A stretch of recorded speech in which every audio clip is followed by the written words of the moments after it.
Bienvenidos a este podcast de salud mental, nuestro cuarto programa donde hablamos de salud mental. Hoy tenemos la grata invitación, o hemos hecho la invitación a la psicóloga clínica Alegría Calisto. Un tema de importancia en el campo de la salud mental, los trastornos o enfermedades mentales. ¿Cómo está Alegría? Muy bien, muchísimas gracias. Buenos días y gracias por la invitación. Yo pensé que me iba a decir, muy bien, estoy con alegría. Estoy con alegría.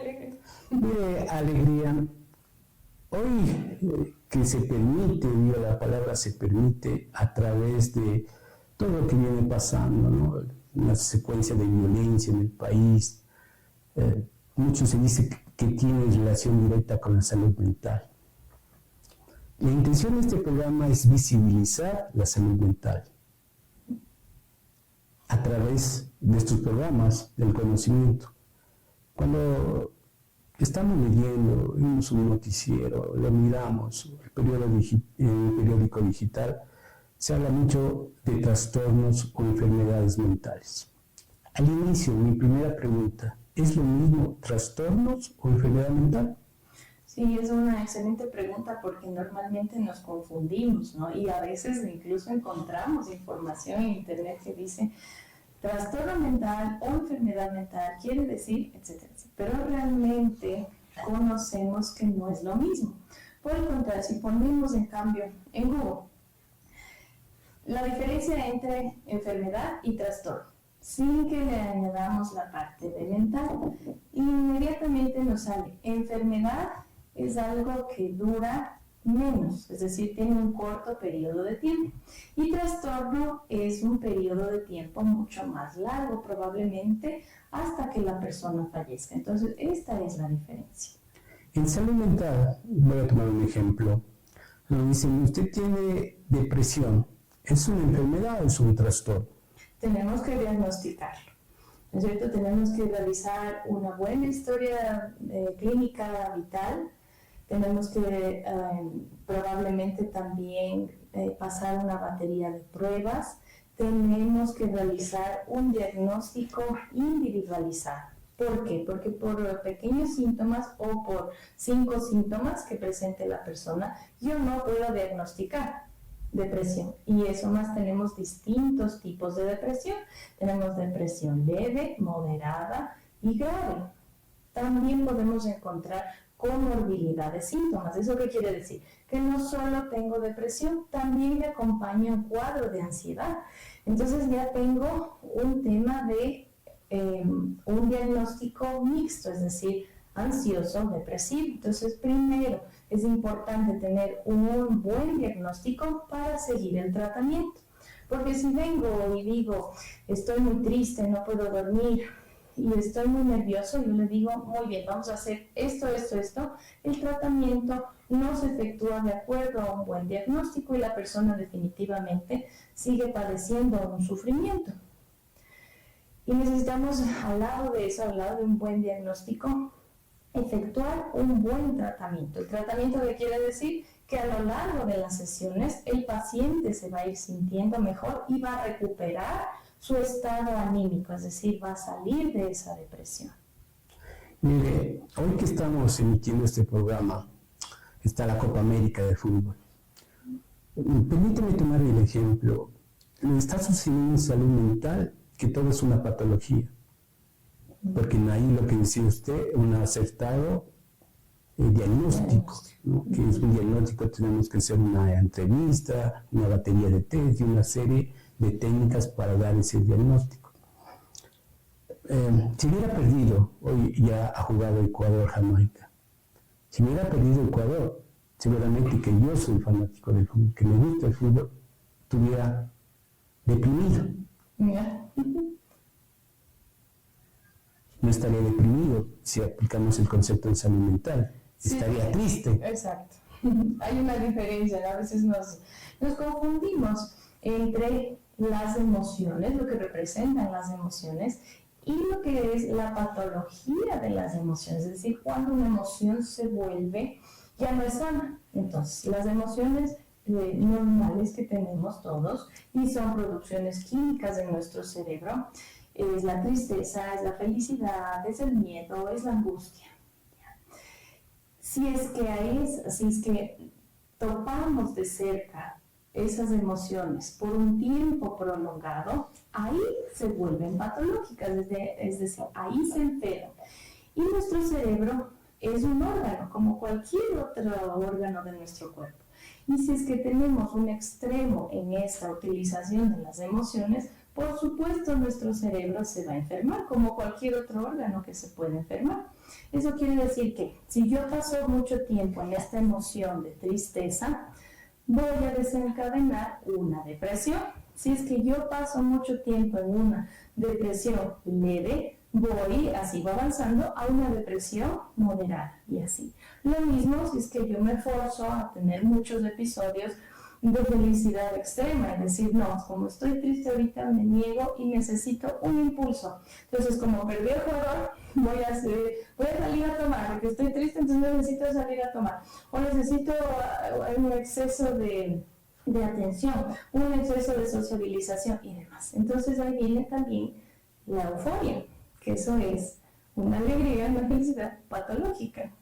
Mucho depende del tiempo, ¿no? Yo estoy triste. El ejemplo, un poco que nos entiendan este concepto de tristeza, que es normal. El ser humano tiene emociones normales, como son tristeza, estar alegre. Depende del tiempo, y usted lo está diciendo aceptado. Si yo tengo esa pérdida, o que viera Ecuador, me causa 2 o 3 semanas, ya pasa a ser patológica. Lo que les decíamos hoy, que todo es patología.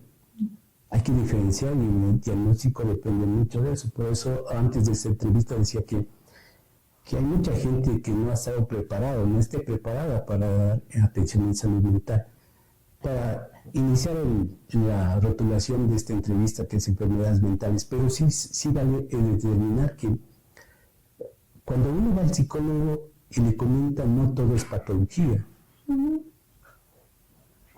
No todo es patología, porque eventualmente hoy que existe la inteligencia artificial,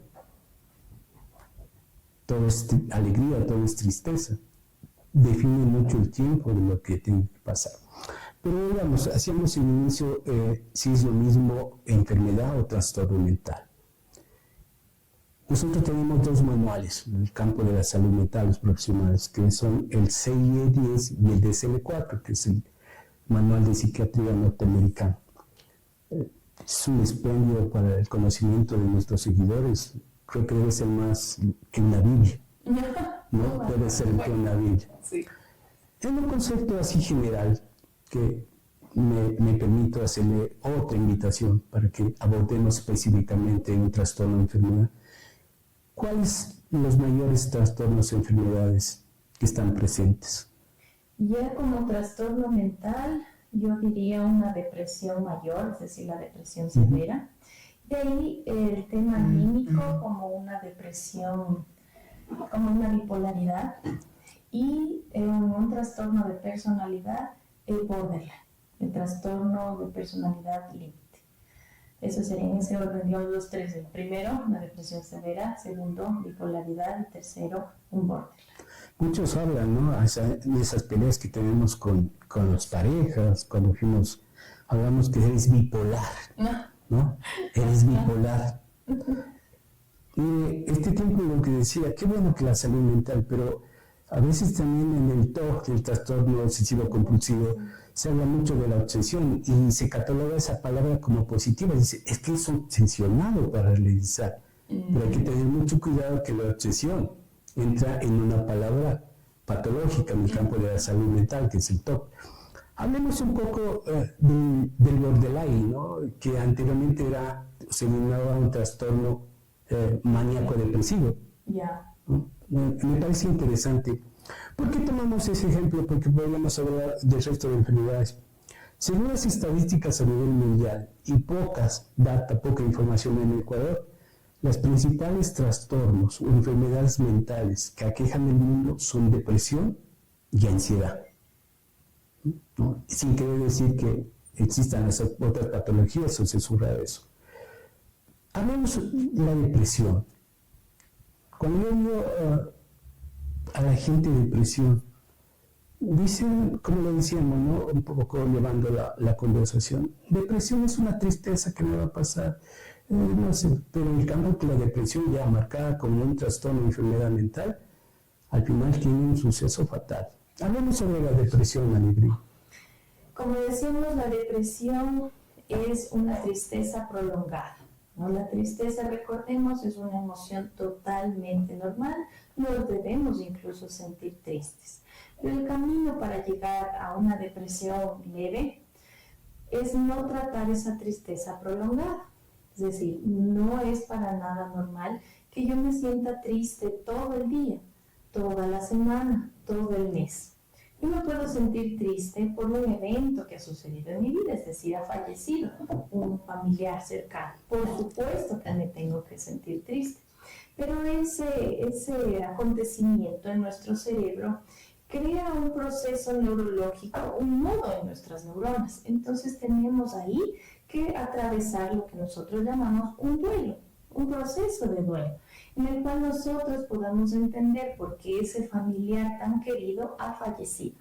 Porque realmente nuestro órgano, o el cerebro como tal, no entiende por qué una persona que estuvo un momento, es decir, estuvo en la mañana, ya no está en la tarde, ya desapareció. Y entonces el cerebro empieza a extrañar a esa persona, porque esa persona representaba muchas emociones buenas, muchos neurotransmisores positivos. Esa persona me generaba dopamina, serotonina, etc. Y esa persona tenía conmigo muchos recuerdos, muchas imágenes buenas, positivas, bonitas. Y esa persona ya no está, ya no existe. Eso tenemos que tratarlo, eso tenemos que trabajar. No podemos negar, no podemos decir, bueno, ya falleció tal persona, ni modo, tengo que seguir con mi vida, no va a pasar nada, esta persona tenía que fallecer, o darnos demás razones lógicas. Pero conocemos que las emociones tienen su propia lógica, entonces tenemos que darle el espacio a esas emociones, a esa lógica. ¿Por qué? Porque si vivimos esta tristeza del duelo, que es totalmente normal, y no trabajamos el duelo y esta tristeza se vuelve prolongada, tenemos entonces un duelo patológico. Eso quiere decir que yo nunca trabajé ni atravesé mi duelo, mi dolor del duelo, mi sufrimiento, y esto normalmente se va sintomatizando o somatizando también en distintos rasgos de mi personalidad. Entonces yo puedo decir, ya atravesé el duelo, ya no estoy tan triste, pero no sé por qué todos los días tengo la necesidad de comer chocolate. O yo no sé por qué no duermo, me levanto a las 3 de la mañana. O no sé, estoy tan irritable, por todo me enojo. Y lo que sucede normalmente en estos casos es que no nos damos cuenta, es decir, no tenemos una buena identificación de lo que nos está pasando. En este ejemplo, mi familiar falleció hace un año, pero no me he dado cuenta que durante 6 meses mi alimentación ha cambiado. Y de la nada, yo no sé por qué, he subido 5 kilos. Entonces, el problema está en que no nos sabemos identificar, no conocemos nuestros procesos emocionales, no sabemos cómo atravesar por esas emociones y fácilmente nos enfermamos. Entonces, tenemos que entender también, dar a conocer que nuestro cerebro es un órgano y como órgano también se enferma. Yo me acordaba de su nombre, Alegría, y usted, hay una hormona que evidentemente en este proceso bioquímico de la depresión, porque hay otros factores, ¿no? Los factores sociales y ambientales, que es la cortisol. Qué importante, mira, esta conversación, la palabra diagnóstico, ¿no? Cuando uno cree el psicólogo tiene que tener un personal que haya estudiado como usted haya estudiado, como conversábamos con usted, estuvo en otro país especializándose. Lo que llamamos la atención desde la fundación y a través de este medio digital es que hay que acudir a un personal de salud preparado, porque corremos el riesgo que sea un diagnóstico no acertado. No que yo tenga depresión, sino que tenga ansiedad. No que yo tenga ansiedad, tenga un borderline, un trastorno límite de personalidad. Qué importante que hoy se mira la salud mental es tener un diagnóstico acertado. En su consulta, que hablábamos, no tenemos una data a nivel nacional, pero en su consulta, pacientes que acuden más, qué les está pasando en el Ecuador. Usted me refería que está trabajando con jóvenes, ¿no? Sí, con jóvenes universitarios principalmente, ¿no? ¿Cierto? A partir de los 17, 18 años hasta los 25, 26 años, ¿no? Principalmente. De ahí viene todo la adultez que también trabajo con ellos. En los jóvenes lo que veo es bipolaridad y borderline, principalmente. Las dos afecciones llegan donde mí. Y en los adultos llega más bien un proceso de depresión y muchísimos problemas de pareja. ¿Sí? Entonces, y ese problema de pareja lo que nos genera son otro tipo de trastornos. Normalmente en el hombre empezamos con trastorno de abuso y consumo de sustancias y en la mujer más bien de un proceso ansioso, puede ser en un momento aislamiento o en otro momento extrema sociabilización, es decir, no poder estar sola. ¿La codependencia? Sí, con sociabilización, en todo caso, no como en la búsqueda de otra pareja, pero se deriva de este problema de pareja. Es importante también hablábamos de codependencia, lo que está sucediendo en el país, ¿no? Mirábamos la noticia el fin de semana. Y qué importante es hablar con usted, porque ha permitido que lamentablemente esos eventos, el tiempo, permito no equivocar, se ponía en la palestra el porte de armas, ¿no? Y miramos que este fin de semana, literalmente en Ibarra, hubo un suceso entre dos policías. Entonces hay que mirar también la salud mental, el porte de armas.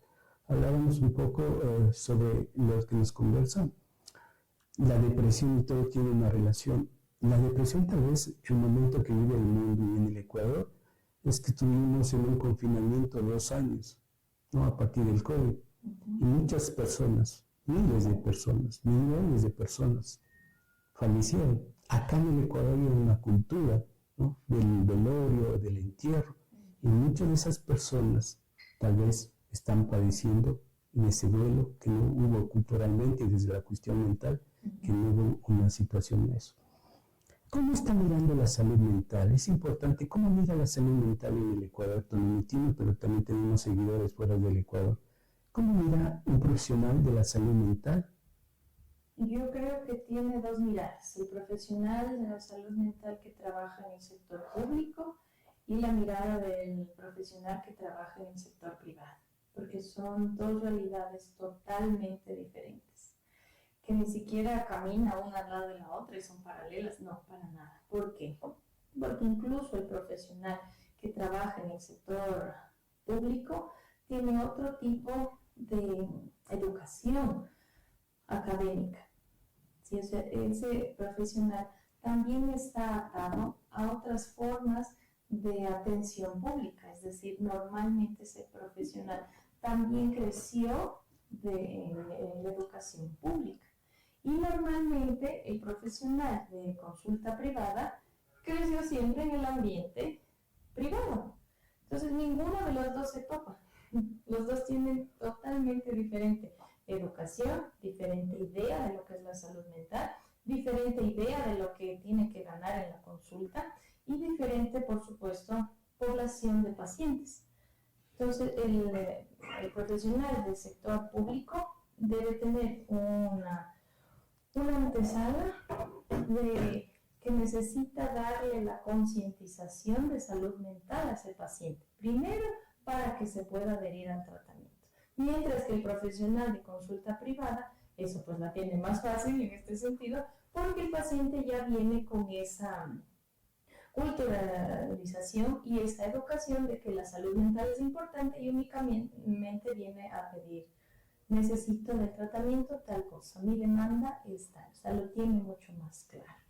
Usted ha sido clara. Yo le sumo a usted que también para el conocimiento, este es un programa esencialmente para conocer qué es salud mental, porque muchos programas, los pocos o los muchos que se hacen sobre salud mental, se enfoca solamente en el diagnóstico, que es importantísimo, no me contradigo en eso, pero en saber términos, comenzamos con usted a decir qué es enfermedad y qué es trastorno. Mucho depende, en salud mental, especialmente estamos hablando dos psicólogos, mucho depende del enfoque que tenga uno, de la corriente psicológica, ¿no? Los que hemos estado en el ámbito público, y me cuesta entender que en un hospital uno tenga un enfoque psicoanalítico. No quiere decir que sea malo el psicoanálisis, depende mucho del tiempo, porque el psicoanálisis es un enfoque que abarca una serie de antecedentes y el tiempo es mínimo. Creo que en salud mental es importantísimo, me preguntan eso, ¿cómo debe ir a la salud mental? ¿Hoy la gente ya va al psicólogo? Depende de dónde nos posicionamos como profesional. ¿No es cierto? En el sector privado sí va al psicólogo. En el sector privado la gente tiene una conciencia y una concientización de que debe asistir a su psicólogo. Es decir, les he escuchado conversar a los chicos universitarios, decir, mi psicólogo me ha dicho esto, me ha recomendado, yo pues estoy muy bien. Y los otros también, no, es que mi psicólogo, entonces todos aportan, ¿no? Y es algo natural entre ellos. Y quien diga, ay, en serio, yo no tengo psicólogo, es como, ¿qué es lo que pasó? Necesito, yo te recomiendo la mía. Cambio en el sector público es totalmente diferente. Más bien es entendido como una especie de brujo, una especie de chamán, una especie de inútil también. De decir, no, pues que yo me siento a hablar ahí y no pasa nada. Es como que yo hablé con la vecina. O sea, la vecina me retroalimenta de mejor manera. Y la vecina no cobra. Y la vecina no me cobra nada. Estoy ahí tranquila conversando. Entonces el tema está en la educación que cada uno de los grupos, de los pacientes, tiene acerca del tema de salud mental. Porque es algo que se entiende, no se necesita, no es primordial. O sea, y realmente, si es que yo estoy preocupada porque necesito comer, nunca me voy a preocupar de cómo debería yo sentirme. Necesito comer, necesito vestirme, necesito trasladarme. Necesito después, en un momento posterior a eso, educarme. Entonces, ¿cómo llego a esa escuela, a ese colegio, a esa universidad? Pero por supuesto es con la pirámide de Maslow, ¿no? O sea, necesitamos esas necesidades básicas cubiertas para ir mirando que necesito una salud mental. ¿Y qué es esto de la salud mental? Yo siempre les digo, para resumir, es que no esté alterado nuestro pensamiento con nuestra emoción y en nuestra acción. Es decir, que haya coherencia con esto. Porque normalmente cuando hay incoherencia y yo te digo a mi pareja te amo y luego te pego, ya a eso ya no es salud mental. Así como para entender rapidito. Básicos, ¿no? Y creo que en su espacio donde da atención en salud mental, el estigma ya no está. Aparte, acá al otro lado, lo hablamos porque tiene que haber una política pública real en salud mental, que hoy esperemos que a partir de la emisión de la ley de salud mental, la ley orgánica de salud mental, en Quito que estamos emitiendo ese programa, hay una ordenanza en salud mental, la primera ordenanza a nivel de UNGAD, en este caso de una alcaldía. Creo que es el estigma que también, ¿no? Qué bueno que converse, porque los que estamos desde el otro lado, los que hemos estado desde lo público, el estigma no hace que el ciudadano, que la persona, que el humano asista a una cultura de atención en salud mental. Que debe ser lógico, como voy a donde el gastroenterólogo, cuando voy al odontólogo, cuando voy a donde el cardiólogo. Qué importante es saber alegría esos temas.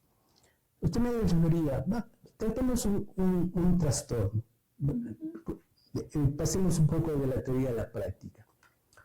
Me decía, ¿cuál trastorno quisiera que toquemos alegría? Cualquiera que más le interese. A ver, aquí tenemos los dos compañeros, la producción que está. Viviana, ¿cuál trastorno creía que...? El espectro autista, ¿puede ser?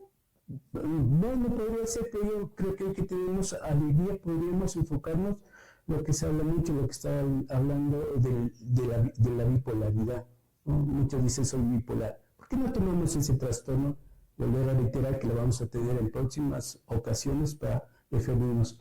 Pero hablemos sobre el trastorno bipolar. ¿Qué es el trastorno de la bipolaridad? Es un trastorno del ánimo. Eso quiere decir principalmente de la tristeza y de la felicidad, ¿sí? Entonces, lo que ocurre en este tipo de personas es que tengo episodios de extrema tristeza, es decir, ya hablamos esto de depresión, y después tengo un rebote enorme a una euforia, eso quiere decir a una extrema felicidad, ¿ya? Esto ocurre porque el cerebro sufrió un daño, es decir, es un trastorno, es una alteración neurológica del cerebro, ¿sí? ¿Y cómo dañamos nuestro cerebro? Con sucesos psicológicos que vivimos. No necesariamente debo tener un golpe, un accidente en mi cabeza como para que el cerebro se movió, no le pasó, y por eso enfermamos. No, puede ser que yo de pequeño, o incluso en el útero, ¿no?, de mi mamá vivía mucha tristeza, ni siquiera maltrato, o sea, de decir, normalmente pensamos que mientras mamá sufría maltrato físico, algo grande y tremendo, ahí el bebé puede nacer con un trastorno mental, ¿no? No tenemos que llegar a tal extremo. Mamá pudo sentir una tristeza tan profunda dentro de ella que le transmitió eso a su bebé. Mamá no es por mala que quiso hacer esto, sino que las circunstancias de la vida, las cosas psicológicas, lo que ella sentía, conversaba, con quién hablaba, falleció algún familiar incluso, la pareja falleció, se peleó, pasaron infidelidad, etc. Eso mamá tuvo mucha tristeza y el bebé lo ha resentido, ¿no es cierto? Entonces, esto hace que el desarrollo del cerebro cree cierto tipo de sustancias neuroquímicas y no las cree otras, aquí en el otro. De ahí pasamos, puede ser una infancia en la cual a mí no me hicieron nada, no me toparon, pero yo vivía tal vez mucho maltrato.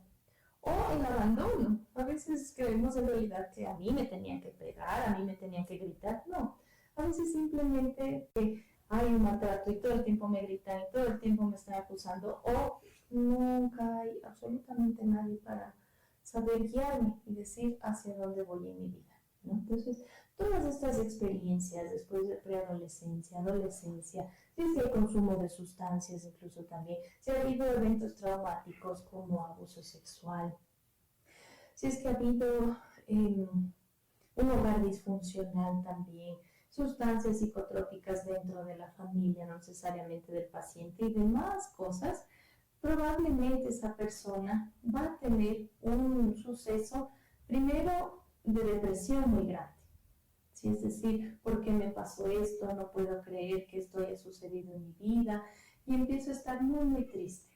Pero la personalidad de este sujeto lo que hace es sacarle inmediatamente, ¿no? Y le dice, no, ¿por qué tienes que estar triste? Y ahora vemos en redes, ¿no? También, no, ponte pensamientos felices, motívate, no te dejes por la tristeza, etcétera, etcétera. Esto está bien hasta un cierto punto. Pero si es que estoy en un momento de depresión, y por eso es que tengo que consultar a un profesional para saber identificar, si es que estoy en un proceso de depresión y me saco de una sola sin trabajar y sin transitar por esa depresión, me voy a una felicidad momentánea, que es un brote de felicidad como una euforia, y esto hace que normalmente acostumbro a mi cerebro a pasar de un momento al otro. Entonces, ¿me fue mal en el examen?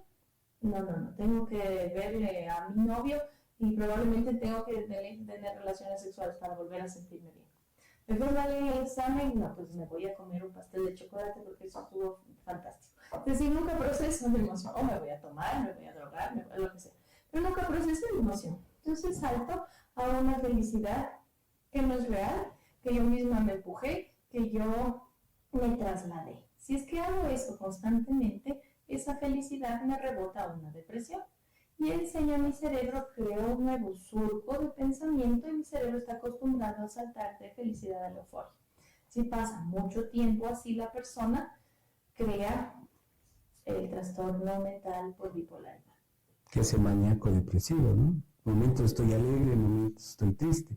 Creo que también esa palabra está mucho sujeta en la sociedad, ¿no? Hablamos de que es bipolar. Un rato está alegre, otro rato está triste. Está triste, está alegre. Cualquier persona puede salir en el centro histórico de Quito o en cualquier ciudad. Y mucho se habla de habitante de calle.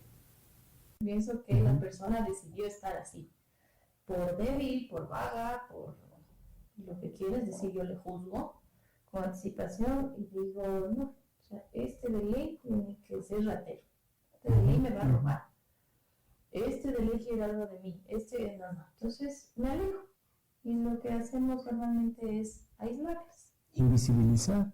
Eso. No, peor, exacto, ni me ve, ni me quiero ver, ya más o menos le veo y uy, no quiero. Tomar referencias, por ejemplo, que nosotros no necesitamos ser habitantes de calle.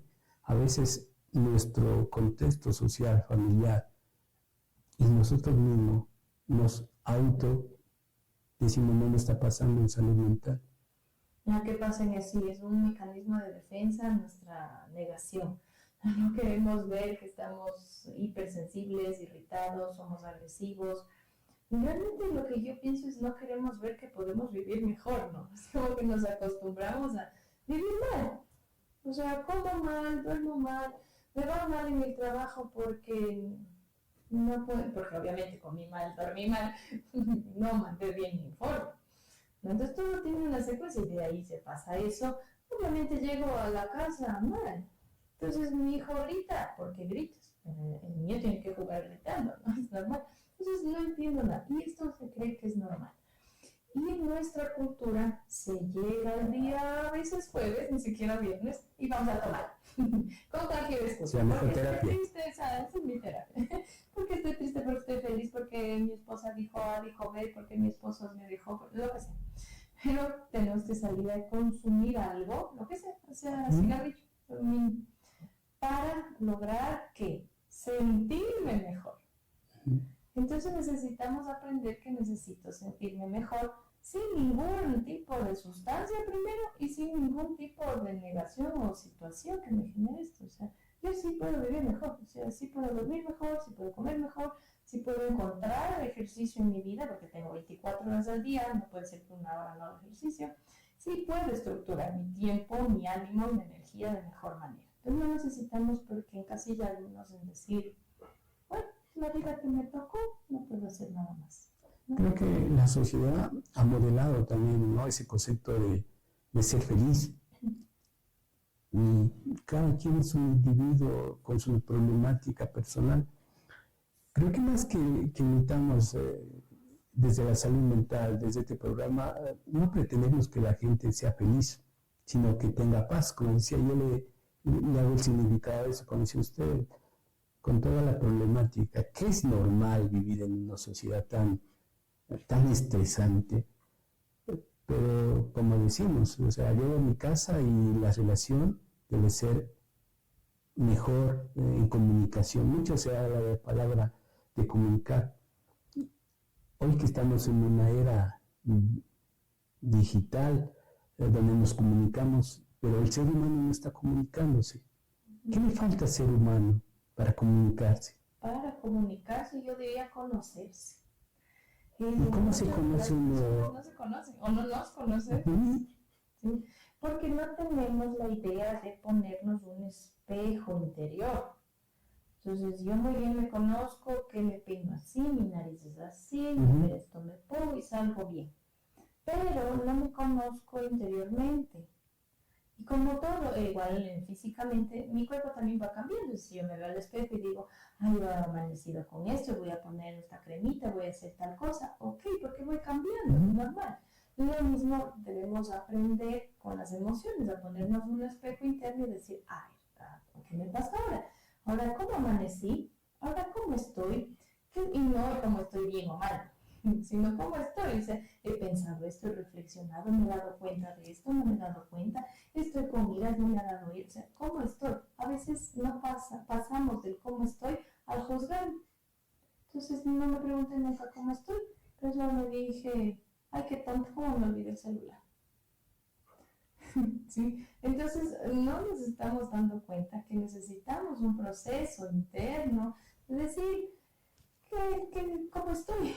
¿Y eso qué pasa en mí? Para de ahí saltar al otro recién. Porque solo, en realidad, trabajando en uno mismo, puedo hablar con el otro. Porque si es que nunca hablé conmigo mismo en ese día, o sea, nunca me dije, hola, alegría, ¿cómo estás? ¿cómo le voy a decir al otro? ¿Sí? Pero no tiene una cadena de sentido, porque si es que ni yo me conozco, ¿cómo le voy a conocer al otro? Entonces empezamos fácilmente con nuestra fantástica técnica inconsciente a juzgar. Entonces vele a ese feo, vele a ese vago, vele a ese tonto. Fácil. Autolesionarse uno mismo. Mi tía, no soy mucho de tener una carita sonriente, pero me causaba cuando decía mira, yo soy alegría. Nos deberían poner todos el nombre de alegría, de felicidad y todo, para tener un nombre que nos permita, sí, automotivarnos, todo. No sé cómo estamos, Daniel. Sí, sigue grabando y sigamos en live. Sigamos en live. Un poco para ir terminando. Mire qué importante a nuestros seguidores en TikTok tener una nueva generación de salud mental. Eso es importante también. No queremos decir que los de antes ya no estemos, pero tener, en esta salud mental tiene que tener empatía. Creo que le ha faltado mucho. Me autocritico en mi generación, que llegaba un paciente y decir, esto, que otro diagnóstico, tratamiento, eso. Pero hoy desde otra visión la salud mental. Uh-huh. Hay muchos psicólogos jóvenes, que es un factor determinante en tener empatía, que es fundamental en eso. Yo pienso que nosotros, ya psicólogos no tan jóvenes, tenemos que aplicar nuestras mismas reglas, nuestras coherencias. Es decir, nosotros como psicólogos, ¿qué decimos? No discrimines. Pero nosotros mismos discriminamos por edad. Es decir, el psicólogo que recién se graduó, que tiene 23 años, no sabe nada. ¿Cómo va a saber ese muchachito? Mentira, ¿por qué discriminamos entonces por edad? Nosotros mismos sabemos que no hay que discriminar por género, por la condición social, económica, etc. Pero por edad sí podemos. Entonces, el que es jovencito, que no sabe nada. Y el que es mayor también, no, es que va a estar desactualizado, él no sabe nada. Entonces digo, no hay una edad perfecta realmente. Hay que buscar uno de 25, uno de equilibrio, ¿no? Sí. Alegría, qué importante haberla tenido hoy por su tiempo que le hemos pedido que esté acá en Fundación Vallejo Lara. Y vuelvo a repetir, vamos a tener varias entrevistas. Yo creo que sí me estoy adelantando un poco ahí. Al finalizar esto, es importante, ¿no? En estos conversatorios, en esta charla, que más que una entrevista ha sido una forma coloquial, la gente siempre, desde el otro lado, quisiera que le demos solución, pequeñas soluciones, tips de solución. Hablemos del trastorno bipolar. ¿Qué le dice usted a sus pacientes que permitan ir mejorando? Si por ahí alguien no tiene un diagnóstico de bipolaridad o si está necesitando ayuda, ¿qué hay que hacer con ese paciente? O la primera etapa, que es la tristeza prolongada, la depresión. Primero yo siempre les digo, pensar que no estás solo. O sea, parece esto algo ya cliché, ya repetitivo, ya. Pero de verdad, o sea, internalicemos esta idea, introyectemos que no estamos solos. O sea, si las 5 personas, como de estudiante, ¿no? Las 5 personas a mi alrededor me dicen que estoy vago, que soy perezoso, que no puedo, que no sé qué, sí hay otras 5 que piensan diferente. Si es que dentro de mi relación de pareja, los dos pensamos que no podemos más, que tenemos que divorciarnos, que no, es que las peleas del maltrato ya demasiado. Si hay otras personas que en su relación piensan diferente, que yo puedo decir su relación si vale la pena, ustedes dos si se aman, necesitan solo aprender a comunicarse, porque ha pasado 5 años, obviamente la persona cambia. Entonces, empecemos a abrir los ojos, la mente, nuestra salud, a ver que hay otras personas en el mundo, en este caso, que han estudiado, para que tú te sientas mejor, ¿sí? O sea, eso es lo interesante también de esto. O sea, como alguien estudió para que no te duela la pancita, así alguien estudió para que no te duele el corazón. Y que puede el corazón, te entiendo filosóficamente, ¿no? Pero realmente para que tus procesos neuroquímicos, como son las emociones, no estén alterados. Entonces, alguien estudió para que estés mejor. Entonces, si es que yo tengo una depresión muy grande y me estoy forzando a ser muy feliz y pienso que ya me siento hasta bipolar, alguien estudió para que ya no seas bipolar. O si es que ya te diagnosticaron bipolaridad y te dijeron que es algo tremendo y que no vas a poder sino morirte con eso, capaz no. sea, capaz sí es algo que lo puedes revertir. E incluso si es que no pasa, pues como la lleva la bipolaridad como una enfermedad, como cualquier otra, como que sea diabetes. La diabetes no es como algo que terrible, no va a poder vivir nunca más. No, así mismo son con los trastornos mentales. Entonces, entender que hay profesionales dedicados a que te sientas mejor y que las 5 personas o 10 o 20 que están a tu alrededor que te dicen no vas a lograrlo, son 5, 20 o 10. El resto pensamos diferente. En el caso yo digo que tengo bipolaridad. La relación con su familia, desde la ayuda, ¿cuál sería a ese paciente que está diagnosticado con bipolaridad? ¿Cómo debería ser el contexto familiar? Primero, informarse. La familia necesita decir, yo tengo este familiar con este tipo de diagnóstico, ¿qué puedo hacer? Porque encontrar en Google serán cosas básicas, a veces que funcionan, a veces que no, pero necesitamos un diagnóstico diferenciado, individualizado, porque no a todos todo nos sienta bien. Ya conocemos el café, a unos nos duerme, a otros nos levanta. Lo mismo son los tratamientos, así funciona exactamente la mente. Entonces, primero infórmense bien, donde un buen profesional, qué es lo que tiene que hacer cada integrante de la familia, porque papá tendrá que hacer algo, mamá será la encargada de otra cosa, hermano, hermana de otra cosa, abuelitos, familia, todo. Pero en realidad, tengamos o no un diagnóstico, o en este caso de bipolaridad, todos necesitamos tener una red de apoyo sano para vivir en general. Y todos necesitaríamos decir, oiga, ¿yo cómo hago para apoyarle a mi esposo en el cambio de trabajo? De verdad. Porque es algo grande cambiarse de trabajo. Entonces, no esperemos también a tener un trastorno mental como para decir, oiga, ¿yo qué hago con esto? Es básico también hacer una prevención sobre eso. Yo le decía, este programa, la idea original nació hace 2 años y lo rotulamos, lo etiquetamos como demente. Para ir terminando y agradecerle a Alegría. ¿Usted está demente o no está demente? Por supuesto, soy orgullosamente demente. Yo no sé si es que fue el programa de mente, o sea, de la mente, o de mente con una sola palabra. De mente con una sola palabra. A ver, a mí se me viene toda la historia de la palabra, ¿no? Si es que escucho de mente. Entonces, sí, claro, es el loco, o ahora el esquizofrénico y demás. Pero yo pienso que, bueno, hablando de mí, yo sí pensaría, estoy demente, porque estoy fuera de las reglas de la sociedad. O sea, si bien sí estoy marcada en las normas y me levanto a tal hora, si trabajo, si tal otra, pero no pienso como la sociedad espera que yo piense. Entonces, eso sí me hace un poco bastante demente. Ese concepto ha sido claro, ¿no? Hay que tratar de buscar la individualidad, de conocerse, no para hacerse a mi papá, a mi mamá, que sí, tenemos genes, pero cada quien en un proceso individual en la vida. Así que agradecerle, nos vamos a encontrar, qué bueno que desde ese campo también de la salud mental existan profesionales que den la posibilidad o que tengan empatía. Al final es lo que sirve a un profesional. La técnica, la teoría, muy de acuerdo, pero la empatía sobre eso.